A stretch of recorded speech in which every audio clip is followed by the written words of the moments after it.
Comme chaque année, vous pourrez faire vos premiers achats dès le vendredi soir, mais le coup d'envoi officiel de cette braderie de Lille, ce sera le samedi matin avec les courses de la braderie et le grand départ du semi-marathon rue du Ballon à 9h pétante.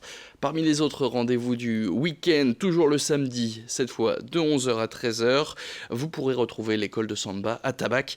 Elle se produira dans le cratère Place de la République. À quelques mètres de là, le Palais des Beaux-Arts organise sa braderie aux bandes dessinées. Vous retrouverez aussi de nombreuses animations du côté du musée d'histoire naturelle.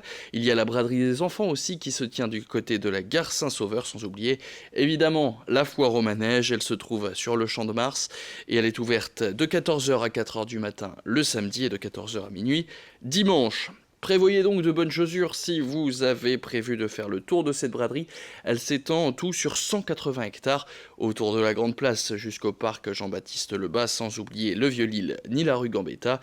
Dans ce périmètre, plusieurs secteurs. Si vous êtes plutôt à la recherche des antiquaires, rendez-vous sur les boulevards de la Liberté, Louis XIV et sur l'esplanade de la Citadelle. Le village des associations est lui situé porte de Paris et vous retrouverez aussi le village des commerçants, place Riour. Place sur laquelle on devrait aussi retrouver un nouveau tas de moules dont les coquilles devront être à nouveau transformées en carrelage comme l'année dernière. En parlant de moules, qui s'accompagne forcément d'une bonne bière, notez qu'à partir de vendredi soir, il n'y aura plus de vente d'alcool à emporter dans les commerces et dans le secteur de la braderie, les bouteilles en verre seront interdites.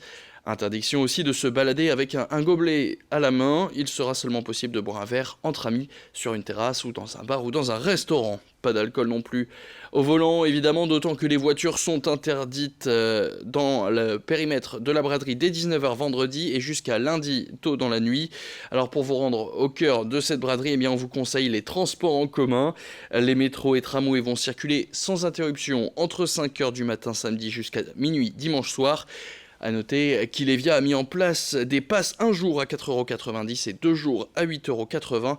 Ils permettent de voyager en illimité sur l'ensemble des métros, tramways et bus du réseau. Et puis si vous venez de plus loin, eh bien sachez qu'il y a 12 parcs relais pour les voitures, soit 4700 places de stationnement en dehors de l'île. Parkings qui sont implantés à proximité d'une station de métro ou d'une gare TER et ouverts non-stop du samedi matin au dimanche soir. On vous conseille donc par exemple de garer votre voiture du côté de 4 cantons avec ses plus de 2000 places ou encore à l'Épré qui compte 500 places, sans oublier évidemment le CHU Santé, le Porte des Postes, Porte d'Arras ou Pont de Neuville. A noter que nos confrères de la chaîne météo ne prévoient pas de pluie pour cette braderie, seulement quelques nuages pour le samedi et une couverture plus prononcée le dimanche, mais un temps qui restera sec. Voilà donc pour la bonne nouvelle. Et à noter que tout au long du week-end, nous vous ferons vivre cet événement de l'intérieur avec de nombreux invités. Le premier direct, ce sera donc ce samedi à 9h. Voilà, vous savez tout, il ne me reste plus qu'à vous souhaiter une très bonne braderie.